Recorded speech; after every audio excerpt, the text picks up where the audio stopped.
How worried should the rest of the Republican Party be at this point about Trump's clear downward spiral?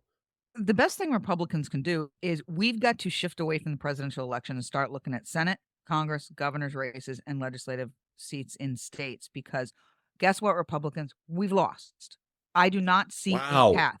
I do not see a path. And this is speaking analytically, not as a Republican, not as a, I'm not a Democrat, not as analytically. If you look at the trajectory we are on, there is almost no chance of Donald Trump winning the White House. You're Period. End saying of it's story. over. You're saying Donald Trump I is think going it's to over. lose. Donald Trump is going to lose. I do not see a path to victory for him at this point, and therefore we need to shift gears. Period.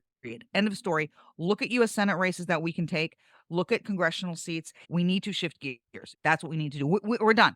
There is almost no path to victory in the White House. Let me follow up on that. Is that possible in your experience? You've helped run presidential campaigns.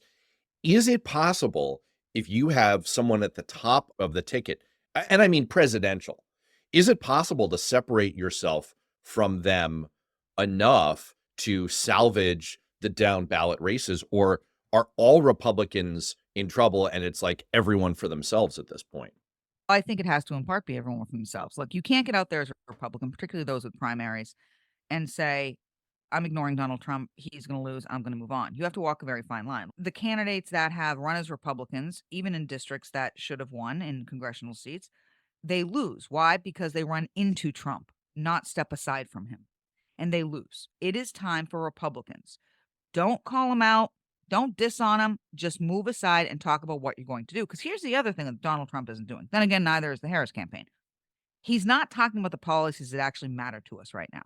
He's not talking about the economy. He's not talking about what people are paying in mortgage rates. He's not talking about these people that are coming out and saying, oh, we might be back to looking at a recession. He's not talking about day to day finances, which is what the vast majority of Americans and the middle class in particular are focused on every day.